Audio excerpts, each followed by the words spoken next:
Muito bem, boa tarde. Estamos ao vivo aqui pela página no Instagram da rádio, também pelo Facebook. Mais tarde estaremos também em todas as mídias sociais da Rádio Estúdio Livre FM 98.5, a rádio da cidade, para mais um podcast. Agora são 4 horas e 12 minutos. Eu estou aqui no estúdio com dois representantes do CEPERGS de Rio Grande, Núcleo 6.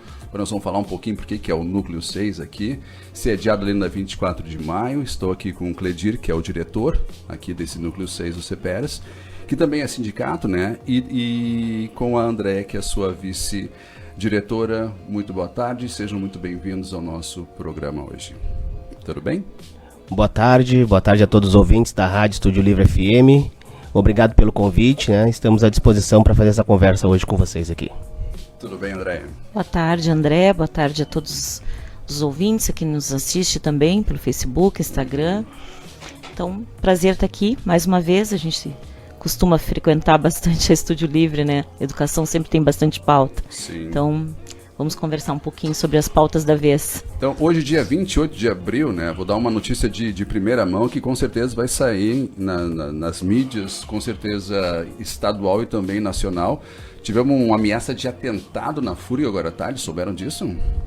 Não, tinha um menino com uma motosserra no mato lá, mas na verdade o reitor já mandou uma mensagem acalmando os alunos, que foi só uma brincadeira de mau gosto entre alunos. Inclusive eu tenho uma cópia da mensagem do reitor aqui. Como a nossa educação está sofrendo, antes a gente tinha preocupações em relação à educação, e a gente continua tendo as mesmas preocupações que eu tinha quando eu era um estudante lá do ensino fundamental, e na verdade nem era ensino fundamental na época, era primeiro grau quando eu estudei. A gente continua carregando aquelas mesmas preocupações, e agora vem outras preocupações de ataques, de massacres, de coisas assim. A educação sempre foi alvo de muita preocupação, né? Sempre foi alvo de muitos ataques. Vocês estão aqui hoje, convidados por nós, principalmente porque agora é dia 26, nós fomos pegos com uma manifestação, né, que aconteceu inclusive aqui na nossa cidade, em frente à prefeitura, dos professores. Mas antes de falar sobre isso e falar sobre outras pautas, vamos falar um pouquinho sobre o CEPERS. Muitas pessoas não sabem o que é CEPERS, né? Olha aquilo ali, passa na frente, não sabe que é um centro de professores do Rio Grande do Sul, que também é um sindicato, que os professores tenham a liberdade de ser associados ou não a esse sindicato, e é um sindicato estadual, né, dos professores estadual, e que vocês são o Núcleo 6. E esse CEPERS, o Núcleo 6, ele não é só da cidade, é? Não, André, como tu falou, nós somos um núcleo, né, no 6º núcleo do CEPERS Sindicato, um sindicato que é estadual, o segundo maior da América Latina, diga-se de passagem, né. Começou lá na Segunda Guerra, né? No finalzinho da Segunda Guerra. 1945. 1945. É já um sindicato histórico, né, com um longo histórico de luta e de conquistas, né, para a classe dos trabalhadores em educação, lembrando que não é somente professores, mas todos os funcionários de educação, né, ligados à rede escolar. Por isso do sindicato, né? Eu fiquei me questionando, por que o sindicato? Depois foi centro de professores, não, mas não são só professores, tem outros profissionais também. Se me permite, claro, só para fazer uma partezinha assim, até a Constituição em 88, os servidores públicos não podiam ser filiados a um sindicato. Então, até lá, nós éramos centro de professores. Era uma associação. Já fazia suas lutas, reivindicações, tínhamos greves, já tinha todo o movimento, mas era centro de professores até a Constituição em 88, onde os servidores aí puderam se filiar a um sindicato, se associar a um sindicato. Sim. Então, aí passamos a ser sindicato. E os trabalhadores em educação aderiram todos ao sindicato, ao CEPERS, início dos anos 90. Depois ainda de já ser sindicato, os funcionários também, em assembleia, decidiram se associar ao CEPERS, para se tornar todos trabalhadores em educação, né? Então foi aí que contemplou todos. E esse Núcleo 6, ele é de Rio Grande? É Rio Grande, São José do Norte, Santa Vitória e Chuí. Chuí também? Chuí também. São 4 cidades. Isso, a metade sul aqui, enfim, o litoral sul, né, melhor dizendo, né? Sim. Geograficamente falando, o litoral sul, né? Rio Grande, São José do Norte, Santa Vitória e Chuí. Tem ideia de quantos associados? Hoje estamos em 2.500 e pouco. como gerenciar essa gente toda? Porque eu vi no site de vocês que vocês prestam vários serviços, né? Desde assessoria jurídica a como pesquisar a folha de pagamento, e até tem vários serviços interessantes ali. Como é que gerencia mais de 2.000 pessoas? Nós temos... Aqui no núcleo, nós temos uma secretária apenas, né, ali que trabalha de segunda a sexta, ali atende todos os nossos sócios ali na sede, na 24 de maio. Temos uma diretoria, um diretor, vice-diretor, somos 9 na diretoria, Sim. mas não temos liberação para estar no sindicato, né? Nós temos sala de aula aqui, tem 40 horas, o Cleidir também 60 horas, sala de aula. Então, na verdade, hoje os nossos sócios são atendidos basicamente ali só pela funcionária, que faz todo esse atendimento e hoje ainda atende os colegas pelo IP, porque o IP perdeu a sede aqui em Rio Grande, nós tínhamos uma sede do IP ali na Bacelar, aqui na Bacelar, né?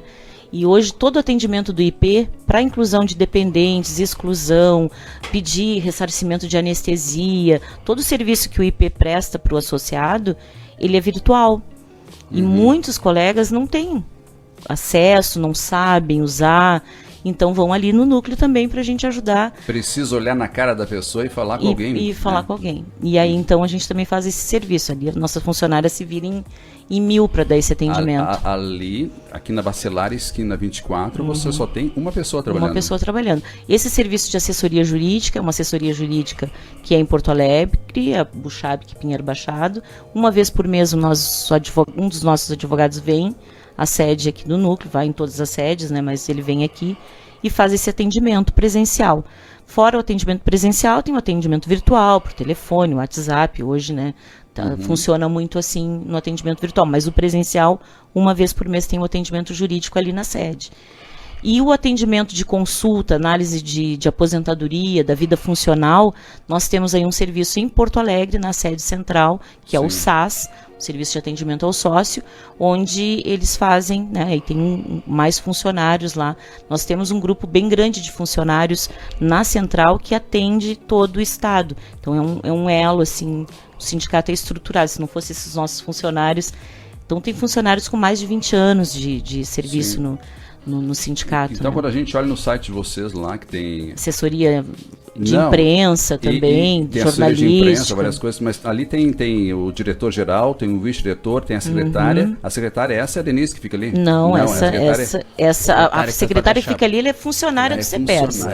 Essa diretoria são sócios do CEPERS, nós somos professoras, funcionários de escola, que concorremos, que botamos um projeto para dirigir um núcleo, né, como somos trabalhadores da escola que escolhemos também essa tarefa de trabalhar pela categoria, né, de enfim, representar a categoria, né. E essas pessoas não estão ali agora? Não estão, ninguém. Lúcio, Alberto, Flávia, todos em sala de aula, ou aposentadas, como a Sônia Tissot, que é uma pessoa que é bem conhecida, mas que tiram os dias da sua vida. Da educação sim. Né? Então, algumas pessoas que tiram alguns momentos da vida. Nós estávamos em reunião ali um pouquinho antes, aproveitamos a tarde, né? Já que vimos para a rádio, já fizemos uma reuniãozinha.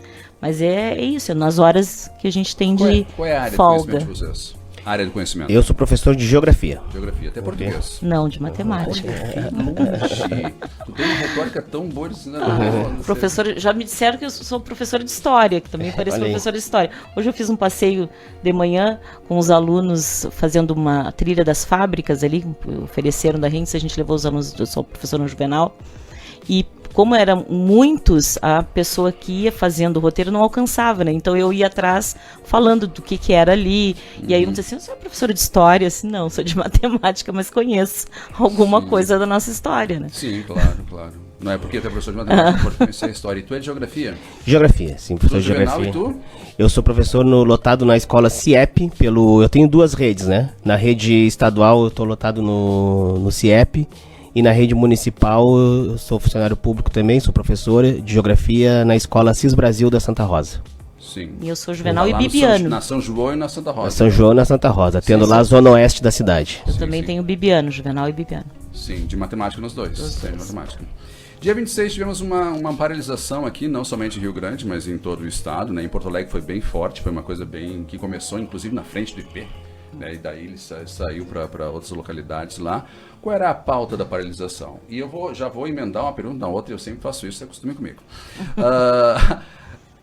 A gente vem, sim, entra governo, entra partido, sai partido, e a gente sempre vê movimentações, manifestações da classe dos professores do ensino.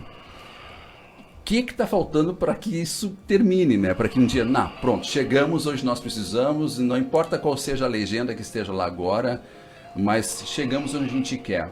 Porque a gente nota que vocês, às vezes, até apoiam uma determinada legenda, não sindicato assim, mas a gente vê que os professores, de modo geral, apoiam uma certa legenda, mas a legenda se elege e daqui a pouquinho tem manifestações contra aquela mesma legenda que vocês apoiaram. O que está faltando para isso melhorar um pouco e qual foi a pauta agora específica do dia 26? Então, André, no dia 26, né, foi uma greve nacional em defesa nacional, foi uma greve nacional, era chamada pela CNTE, Confederação Nacional dos Trabalhadores em Educação. Então foi um evento que aconteceu no Brasil todo, né? Ligado a basicamente algumas questões como a valorização salarial, né, do piso e na carreira, a reforma, né, chamando também a revogação da reforma do ensino médio. E qual era a outra, André? Essa reforma do ensino médio foi proposta por quem? Quem é que fez essa proposta? A reforma do ensino médio foi proposta ainda durante o governo do Michel Temer, né, o governo federal, né, naquele conjunto de reformas, né, vou usar a expressão aqui porque eu penso que foi um golpe, né, então após o golpe de 2016 contra a presidenta Dilma, se elegeu, enfim, assumiu o governo de Michel Temer e se iniciou um conjunto de reformas dentro do que a gente convém chamar de políticas neoliberais, né? Então, tanto reforma trabalhista como reforma previdenciária e a reforma do ensino médio veio junto, né, dentro desse projeto. Então foi lá em 2017 que ela iniciou. E já começou a ser implantada no ano seguinte, né? Nós temos no país estados que já estão com os estudantes no terceiro ano. Aqui no Rio Grande do Sul a gente está com a reforma no segundo ano do ensino médio, né? Que começou ano passado com os alunos do primeiro ano, eles estão agora no segundo ano, e em alguns estados, Rio de Janeiro, São Paulo, já estão concluindo o terceiro ano dentro dessa reforma. Vocês até perdoem a minha ignorância e o Clenito pode ficar à vontade para falar da maneira que quiser, a tua opinião, então tu não precisa ficar te policiando em relação à maneira que tu vai falar, pode falar o que tu achar que tem que falar. Qual é a posição do governo atual? Porque começou com o Temer, tu falou que foi um golpe contra a presidente Dilma. Beleza. E agora voltou de novo a legenda da presidente Dilma estar no poder e passando por 4 anos de uma extrema-direita completamente contra, assim, aquele primeiro governo. Qual é a posição atual do governo? E vocês estão lutando agora contra o governo atual ou contra qual é o problema, na verdade, desse novo ensino médio? Bom, a situação na atual, visão de vocês. Na situação atual, o atual governo, né, do Partido dos Trabalhadores, novamente, ele no primeiro momento está negociando, porque ele suspendeu o calendário, né? Suspendeu o calendário, isso já é uma iniciativa, né, proposta de abertura de diálogo. Sim. Né? Então, que não tinha antes. Que não tinha antes, né? Que não tinha antes. Então, tu tens uma abertura de diálogo, mesmo ainda, mas que não atende de fato qual é a reivindicação da categoria, porque a categoria pede a revogação imediata. Não querem nada. A gente quer que inicie novamente, né, o Conselho Nacional de Educação, que haja uma abertura para fazer uma nova proposta de ensino médio, que tome lugar desse... Porque essa, na opinião de vocês, ela não atende às necessidades dos alunos. Não, eu acho que é importante a gente dizer, e a gente sempre disse isso, né, André? A gente reconhece as dificuldades do ensino médio, né, para o estudante. A evasão é muito grande, nós temos a maior parte dos nossos jovens fora da escola, por N motivos, não é só porque falta muita coisa na escola que não atende, né, mas por toda a questão social. Eles precisam trabalhar, muitas vezes já desde muito cedo, né, e a gente convive muito com isso. Estudantes que estão de manhã e saem correndo porque porque já estão fazendo o jovem aprendiz, porque já estão trabalhando.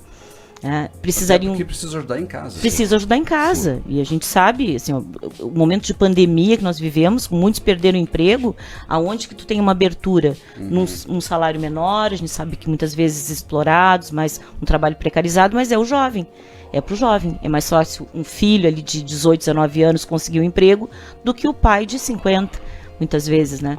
Então eles precisam trabalhar. Essa é a nossa realidade da maioria dos nossos jovens. O ensino médio acaba ou eles demandam, vão para a noite, acabam desistindo, né? Então existe uma evasão, existe uma falta de interesse, muitas vezes, assim, porque não é atrativo, enfim. Mas essa proposta que a gente tem feita, goela abaixo, né, dizendo assim, implantada ali no governo Temer, mas que criou muitas raízes no governo Bolsonaro, porque a gente teve os 4 anos do governo Bolsonaro com uma invasão, vamos dizer assim, de plataformas, de empresas ligadas ao mercado da educação, com muita força. Vários escândalos com essa educação. Sim. E essas empresas, apesar de que naquele momento a gente tinha... O MEC não funciona, teve troca de 3, 4 ministros, a gente não sabia nem o nome do ministro da Educação no período do Bolsonaro. Quando trocava, a gente já não sabia quem estava, né?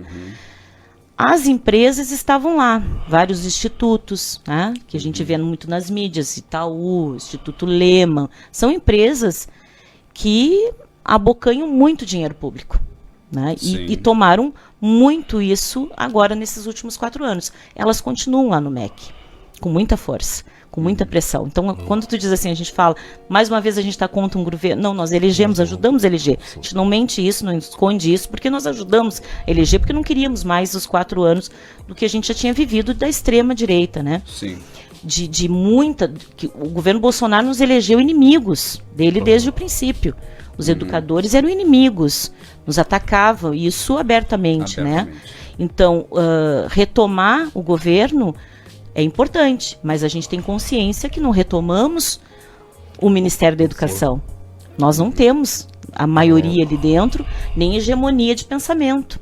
Então temos um ministro que é do PT, mas que está cercado também com muita pressão, como é na política.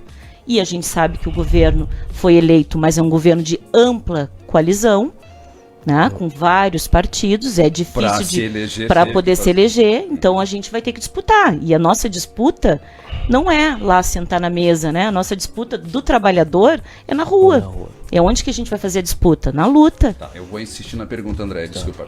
Qual é o problema da proposta? Do novo ensino médio. Acho que complemento, né, tu me ajuda, Cledir, mas o que a gente enxerga, assim, ó, um abismo muito grande entre os pobres e ricos, né? Vamos começar por aí, tá?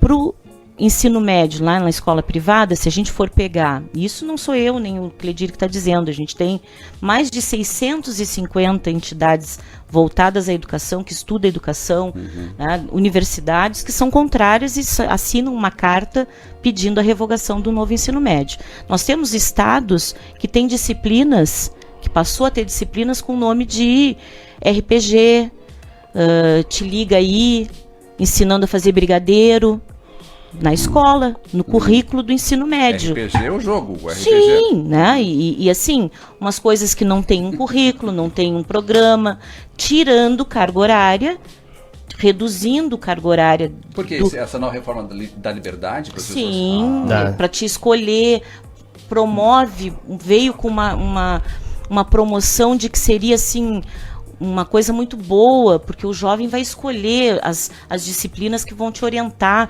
para te seguir a carreira. Vou falar como uma pessoa ignorante agora, né? Não deveria ser porque eu sou professor, mas não sou professor da instituição privada, assim. Mas em relação a essa nova reforma, a primeira impressão que eu tive foi muito boa, porque me lembrou a visão americana, de que o jovem chega no high school e ele escolhe, vou fazer espanhol porque eu não me identifico muito com inglês, vou fazer vou para a área das exatas, porque mas isso agora tu imagina... Me aponta para lá, o que tu quer, Zambuja, apontando para... tu tá de costa pra câmera. Ai, O pessoal tá quer ver bem, o teu rosto. então Obrigado, tá. Zambuja. O Zambuja tá lá me rompe. Não sei se ele é líder de torcida. Falei nos americanos, achei que tava tendo um jogo de futebol americano aqui Ai, até.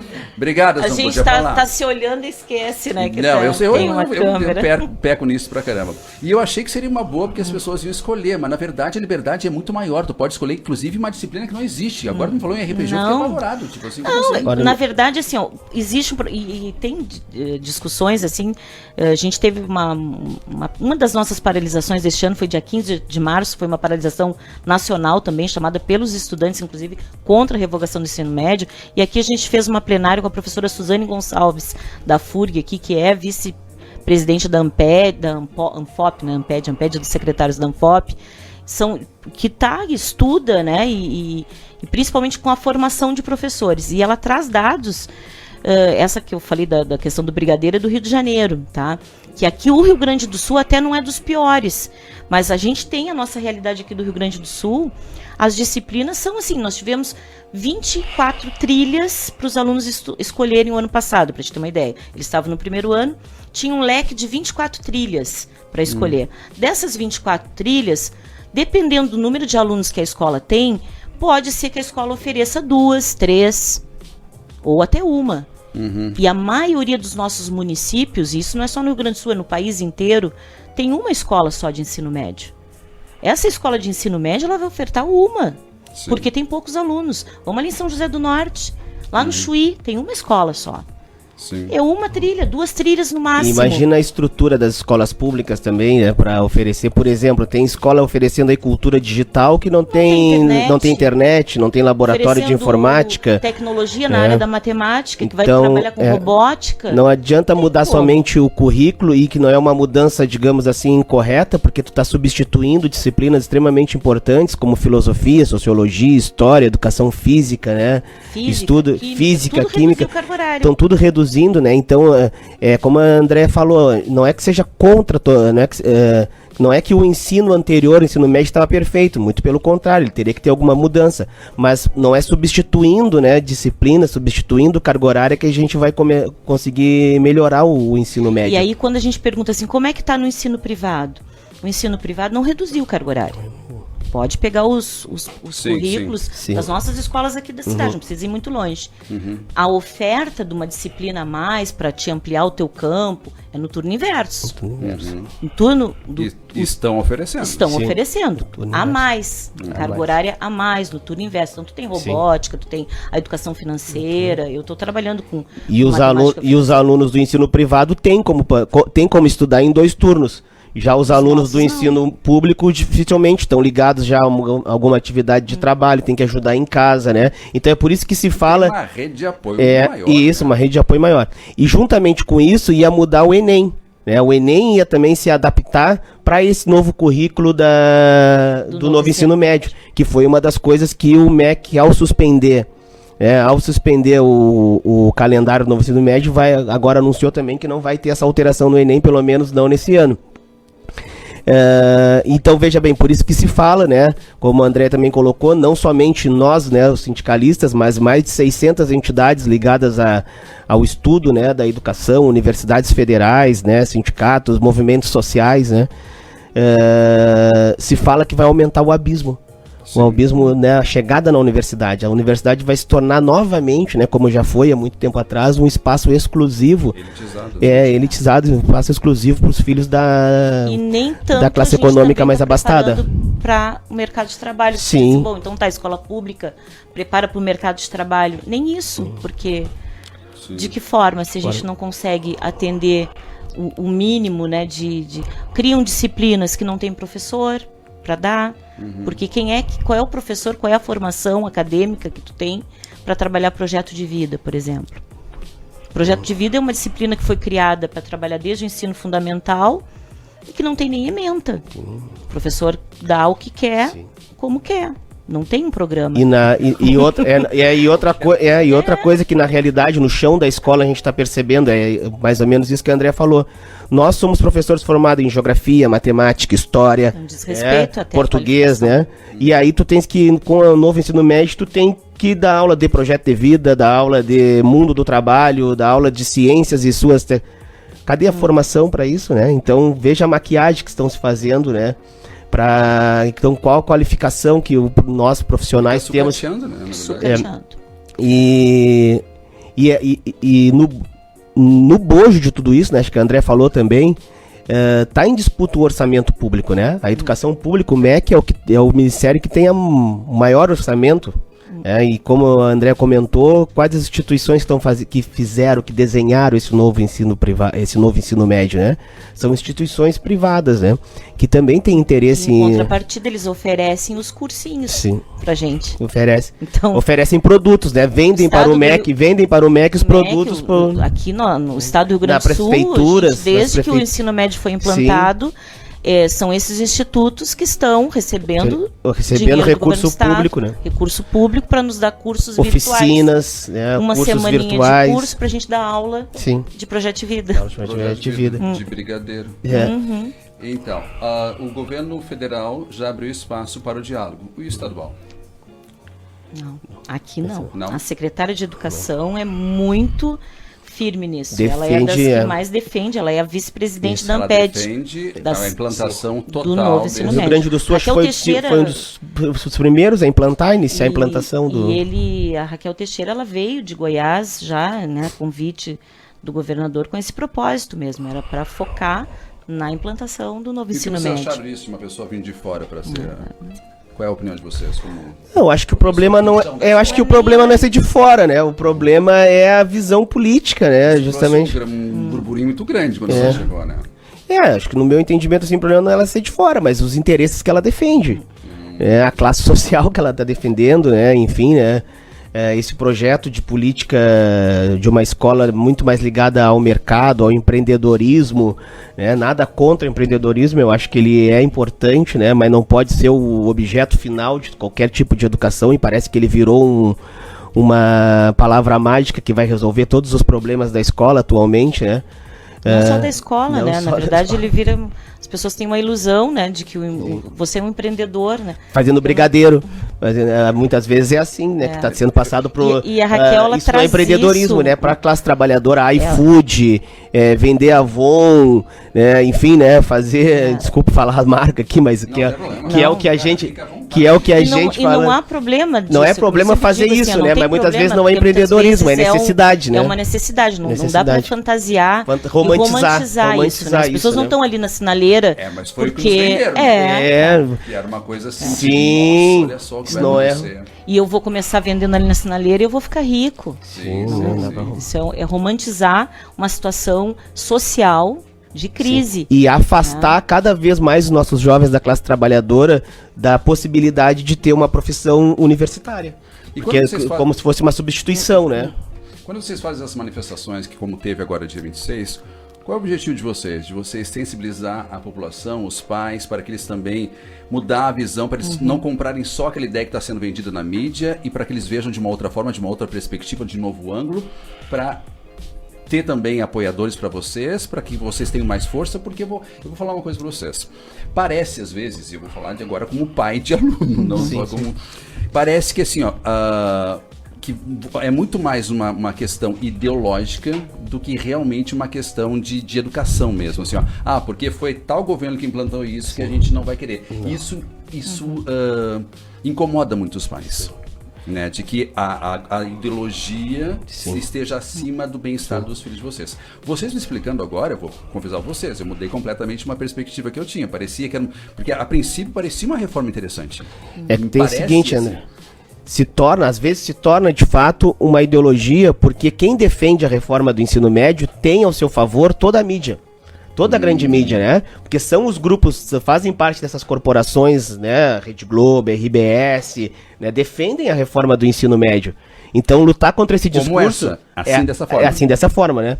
Lutar contra esse discurso é bem difícil, né? Nós estamos falando desde quando iniciou, né? Desde quando ela foi lançada em 2017, né? Que tem estudos demonstrando que isso iria acontecer. Só que talvez nós não tenhamos o poder de comunicação, né? De informação, enfim, e obviamente o que é curioso, né? Porque se é vocês que trabalham com isso, as primeiras pessoas que deveriam ser consultadas e ter voto e voz teriam que ser vocês, né? Por exemplo, se eu vou fazer uma obra numa casa, eu preciso consultar o dono da casa. André, essa sempre é a nossa primeira reivindicação, isso independente de qualquer governo, porque eu acho que isso é importante dizer, assim, tu fala nessa questão da ideologia, né? Mas não teve um governo, uma bandeira no Rio Grande do Sul que a gente não tenha feito luta, né? Algumas para avançar no que a gente queria. A gente precisava de um piso, porque tinha aprovado o piso nacional e a gente ainda não tinha implementado. Fizemos muita luta no governo Tarso pela implementação do piso. Tivemos luta... Greves, né? Fizemos greves, fizemos luta ali no governo Tarso, por exemplo, já com uma proposta que ele trazia de reforma do ensino médio também ali, que era o ensino politécnico, e que não houve diálogo conosco na época, né, como deveria ter sido feito. E hoje a gente até olha para trás e, pô, aquela lá não era tão ruim. Sim, né? Mas são coisas que a gente vai aprendendo. E não teve um governo que a gente não tenha feito luta. A luta faz parte, sim, né? Sim. Até porque se a gente não está tendo a conta, como existe essa disputa, sempre vai ter uns querendo mais, querendo menos, né? A gente luta pela valorização, pelo respeito, por concurso. Faz 10 anos que não temos, 12 anos, o último concurso no Rio Grande do Sul. Né, concurso público. Hoje a gente tem uma realidade de um trabalho sucateado, de professores que são contratados, que tem que trabalhar em 3, 4, 5 escolas para poder cumprir o contrato de 40 horas que são contratados. Funcionários de escolas contratados, terceirizados, trabalham 2, 3 meses sem receber. Eles contratam emergenciais? Emergenciais que ficam 20 anos. 20 anos. Porque não tem o concurso suficiente para dar conta de suprir. O famoso provisório permanente. Enquanto isso não tiver sanado, a gente vai estar lutando, não tem como não estar. Né? Porque, e se a gente não luta, imagina, se com luta fazem isso, não fazem concurso. Esse concurso que o governo está lançando agora, lançou esse ano, está aprovado na Assembleia Legislativa desde 2021. E com luta, porque a gente brigou por esse concurso. 1.500 vagas, são 25 mil professores contratados. 1.500 vagas não supre nada, praticamente. Menos de 10% do que a gente tem de professores contratados, que estão esperando, não é o professor contratado. Pelo contrário, a gente tem professor contratado com doutorado, que está esperando um concurso, porque quer dar aula. Aí diz, mas por que não vai fazer? Vai trabalhar em outro lugar? Porque escolheu ser professor da escola pública, da rede estadual, da educação básica. Isso, eu me formei para isso. Entrou na faculdade para isso. Não tem o que me faça mais feliz do que entrar na sala de aula e dar aula para os meus alunos do ensino médio. Sim. Mas eu quero ser valorizada e respeitada, sim, pelo meu trabalho. E mereço, e eles também merecem professores valorizados, respeitados, funcionários, escola, sim, limpa, escola com internet, escola com material adequado para eles poderem estudar felizes. Não é só uma proposta curricular que vai fazer eles se manterem na escola. O que faz eles se manterem na escola é ter professor todo dia, é ter uma merenda adequada, porque muitas vezes é a merenda que ajuda lá na alimentação, porque em casa não tem. É isso que faz o estudante permanecer na escola. Muita coisa tem que mudar. O André, a primeira pergunta que ele fez, acho que foi essa, né? Que entra governo, sai, sim, governo, e a gente segue reivindicando e lutando, né? Porque... O governo, se vocês são contra, isso, e a favor. E a gente também, segue. Vamos brigar, porque não... Porque a educação, ela é prioridade no discurso de todos os grupos políticos, né? Isso ela vira prioridade sempre, né? Mas na prática, no chão de escola, é uma carência enorme, né? De valorização dos profissionais, né? O salário ainda é muito baixo, né? A infraestrutura é ruim, né? As condições de trabalho, elas são... a quantidade de trabalho, ela é exagerada do ponto de vista de planilhas, de trabalhos burocráticos que o professor faz cada vez mais, né? E tudo isso vai colocando a categoria numa situação de até adoecimento, né, André? Acho que no sindicato a gente observa isso, muito adoecimento, né, da categoria. E isso vem se arrastando por muito tempo. Darcy Ribeiro sempre falou, né, o grande antropólogo Darcy Ribeiro, né, destruir a educação é um projeto, né, não é algo... Mas isso eu me questiono muito, né? Porque a educação é o cerne da solução e dos problemas. Então, muitos problemas se dão, muitos problemas sociais, tipo segurança, saúde, por causa da educação. Sim. E a educação seria a solução para esses mesmos problemas. Por que é um projeto Porque a gente não tem um projeto de país, eu penso, né? Não tivemos ainda, né? De fato, assim, uma caminhada, né, para construir uma nação verdadeiramente, né? A grande Nós diferença temos de um país subdesenvolvido como o nosso para os desenvolvidos começa na educação. Né? Não é uma consequência. Sim, não é. Começa pela educação. Tu escolhe realmente a educação como a base, tu vai mudar todo. E aí a gente tem exemplos de vários países que levaram 10, 15, 20 anos, mas que em algum momento, realmente, de fato, elegeram a educação, né, como a meta para transformar o país. Né? Isso, de fato, a gente nunca tem. Eu li uma coisa que eu ia ler no final da entrevista, mas vou ter que antecipar agora. Peguei do site de vocês isso, lá uma citação do Paulo Freire, que ele falou assim, disse assim, ninguém liberta ninguém. Ninguém se liberta sozinho. Os homens se libertam em comunhão, o Paulo Freire falou. Então, talvez essa seja a grande... E eu vou estar falando para vocês agora. Talvez essa seja a grande luta de vocês, né? De tentar pegar pessoas que vejam as coisas, que veem as coisas de forma diferente, para ver como vocês enxergam, vocês que estão lá dentro, né? Porque não adianta eu tentar consertar a tua casa se eu não sei quais são os seus problemas. Eu vou perguntar para ti, André, como é que tu quer a tua casa? Né? Porque tu mora lá, eu não vou morar lá, quem vai morar é tu. E talvez esse seja o grande problema. Precisamos passar para a próxima pauta. E eu gostaria de falar muito mais sobre isso, mas não vai ter tempo. IP, dia 26, Sim. também foi falado muito no IP em Porto Alegre, começou a manifestação na frente da sede do IP, lá em Porto Alegre. Qual é o problema do IP? O que está acontecendo com o IP? Sabendo que o IP é o Instituto de Previdência do Estado, é isso? Estadual, uma coisa Estadual. assim? Acho que posso só, antes de passar para ti, Cledir, assim, só para explicar, porque outro dia também estava numa rádio, o pessoal reforçou isso, IP Previdência. Nós, no governo de Sartori, tivemos uma lei que dividiu o IP. Hoje nós temos 2 institutos dentro de um só. O IP Prev, que é o Instituto de Previdência, e o IP Saúde. Esse projeto tudo e o que está se falando agora de reestruturação é no IP Saúde. O IP Saúde é um plano de saúde que a gente paga separado do IP Previdência, que é aí a nossa contribuição, é o que cuida da nossa aposentadoria. Eu, inclusive, sou uma das conselheiras do CEPERS no IP Prev. A gente tem um conselho deliberativo, onde nós temos 2 representantes.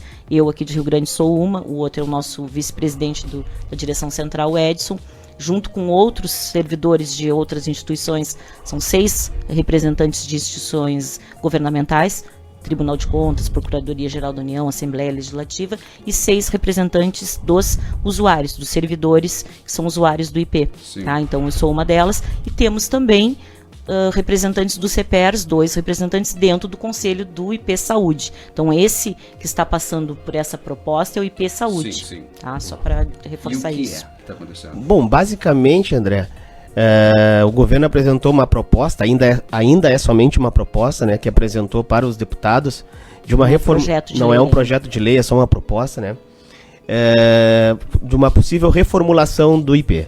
O que mais nos preocupa é que ele quer aumentar a alíquota de contribuição e também taxar os dependentes.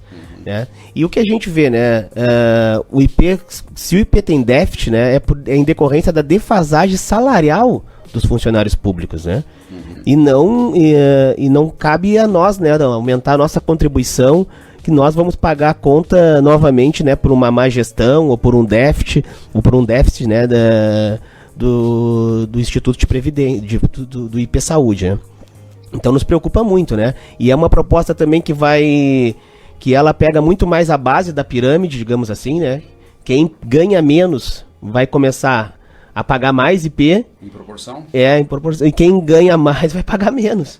Né? Então ela desagrada frontalmente a nossa categoria. Né? Criou uma tabela de referência, proposta uma tabela de referência para não afastar os altos salários do IP, porque o IP Saúde ele é opcional, eu posso me descredenciar, não querer o IP Saúde. Né? Então a gente tem altos salários que podem, vou pagar mais, estou pagando 1.000, com um aumento eu vou pagar 2.000, não quero, vou pagar um outro plano de saúde. E aí ele cria uma tabela onde a gente até usa o comparativo o próprio salário do governador, porque essa tabela é de acordo com a faixa etária também. Então é salário e faixa etária. O nosso governador hoje, com 38 anos, com salário de 30 e poucos mil, ele hoje paga 1.000 e poucos de IP e ele passará a pagar 308. E enquanto isso, uma professora que paga 100 vai pagar 200, 500, depende. 500 está no modelo. Isso. Tem dependentes, né? Não Tem, fechando. não tem. fechando. Então, como a André falou, prioriza, né? Quer manter os mais altos salários no IP e jogar os mais baixos salários pro SUS. É. Porque vai Que acabar. vai acabar com tudo, porque tu vai se Não desligar. vai pagar, não vai te pagar. desligar. Uma É. professora colapso. que aposentada, que já voltou a pagar Previdência desde 2020 também, né? Porque contribuiu a vida toda e está pagando a Previdência novamente pela reforma da Previdência e a reforma estadual da Previdência. Tem que pagar R$500 de IP, a gente sabe, mas os convênios médicos aí também é caro, quanto mais idade tu paga mais, mas tu já contribuiu toda uma vida, né? E a gente tem o IP, e o que a gente defende no IP é justamente esse modelo solidário, que é, né, quem ganha mais paga mais, quem ganha menos paga menos, e um vai contribuindo para o outro. É assim que funciona o IP, né? São 12 anos de IP congelado para os médicos, houve uma reivindicação, teve greve dos médicos agora há pouco tempo também, a gente entende, e isso é importante também dizer, né, Cledir, a gente não é contra a reivindicação dos médicos, nem contra, e entende que realmente 12 anos de valores de consultas congelados é muita coisa, mas nós também estamos há 8 anos com salário, né, defasado, não só nós, o funcionalismo, a inflação, o nosso salário não acompanhou o aumento da inflação nunca. Então é nesse sentido que ele fala da questão do déficit do IP. Né? É óbvio que o IP estaria quebrado, porque se depende da nossa contribuição, o nosso salário está congelado, não acompanhou a inflação, o reajuste do IP também não acompanhou a inflação. Então, valoriza os funcionários, valoriza os servidores públicos, repassa para o IP o dinheiro que arrecada, que também não é, o Estado deve para o IP. E aí a gente tem comprovações disso. Nossos conselheiros trazem bem esses dados, tá? O Estado deve para o IP o que arrecada da parte dos dependentes, que são os PAC, que a gente chama, né? Que depois que deixa de ser dependente, pode aderir como optante, o Estado não repassa para o IP. Sim. E entra no cofre, né? No cofre do tesouro e não repassa. Isso é gestão, né? Quando separou os dois institutos, o que tinha de bens, de imóveis, que a gente sabe, em todo o estado tem prédios, imóveis, todos ficaram com o IP Previdência, que iam ser vendidos e depois repassados para o dinheiro para o IP Saúde. Até hoje não repassou, não tem nada do IP Saúde, isso já vai quase 5 anos. Mais de 5 anos, foi o governo Sartori ainda. Então, são muitas coisas que estão por trás, né? Então, tem que mexer. É isso a nossa reivindicação. Não vamos ser novamente nós os sacrificados. Vamos pagar a conta pela má gestão e pela defasagem salarial, né? Basicamente isso. Assim. A corda vai arrebentar novamente. Vai arrebentar na base da pirâmide. André, e isso é importante para a sociedade entender, porque fala bem assim, ó, nós vamos sair do IP e vamos engrossar a fila do SUS. E que não é só professores, né? Sim. Pega brigada militar, civil, né? Não, mas tu me antecipou, tu pulou em cima de mim, exatamente isso. André, Cledir, muito obrigado pela presença de vocês. O que a rádio pode falar agora para a sociedade para ajudar na luta de vocês? E preciso fazer uma pergunta, não posso deixar de fazer essa pergunta. Teremos greve? Não, nós, a princípio, não tem nada em vista. A gente tem feito essas mobilizações, paralisações, manifestações, né, tivemos a questão do piso aqui no Rio Grande do Sul, os 14,95, não tivemos. A luta continua porque os funcionários de escola não tiveram reajuste nenhum, valorização, enfim. Não tem nada certo. Nada sinalizado. Vai começar agora dia 3. Não, isso essa não questão do IP a gente ainda não tem um projeto definido. Não é um projeto, né? Então vamos ver como é que vai ser a negociação na Assembleia Legislativa antes. A princípio não tem nada sinalizado de greve, não. Se vocês pudessem falar na casa de cada morador, assim, eu vou tentar te convencer a vir para o nosso lado, o que tu falaria, Cledir? Cledir, é isso, né? Isso, Cledir. Olha, a gente sempre fala, né, que a educação é prioridade, tem que valorizar os serviços públicos, porque são nós que atendemos as pessoas mais pobres, as pessoas que mais necessitam, né, as pessoas que mais precisam de serviços públicos são aqueles que recebem os menores salários, né. Então, para a gente ter uma sociedade mais equilibrada, uma sociedade mais justa, precisamos, né, ter equilíbrio nessas questões econômicas também, né? E quem atende a população mais carente somos nós, funcionários públicos, professores de escolas, enfermeiros de posto de saúde, né? Então, na linha de frente. Que estamos na linha de frente atendendo as pessoas que mais precisam, né? Então, pra gente ter uma sociedade mais igualitária, enfim, mais pacífica, né? É preciso ter serviços públicos. Melhor para todo mundo, é preciso ter serviços públicos de qualidade. Para todo mundo, né? Podemos deixar melhor para todo mundo também. Andréia. Acho que é nessa linha, assim. A gente, quando reivindica salário, às vezes parece assim, é servidor público, alto salário, né? Nós estamos falando aqui de 2.000, 3.000 salário de um professor hoje, né? 4.000, quem tem o piso, salário 40 horas, né? Para trabalhar em 2 turnos, e três turnos, final de semana. Então, assim, a gente não está falando de altos salários, né? Mas, de qualquer forma, a gente também reconhece que para muitos dos nossos estudantes, isso é um alto salário, né? Porque a gente tem uma realidade de uma sociedade que precisa. E precisa que a gente continue sonhando e acreditando. Por isso que a gente reivindica, né? O professor precisa ser valorizado para poder fazer um bom trabalho. Sim. Porque a gente não tenha que trabalhar 60 horas e possa produzir material, conteúdo, uma boa aula, que a gente possa se reunir, preparar, fazer projetos para eles. Isso então, vai refletir lá no final. Vai refletir. Então, assim, a educação é prioridade, tem que ser prioridade. Para nós, ela é prioridade. A gente escolheu isso como meta de vida.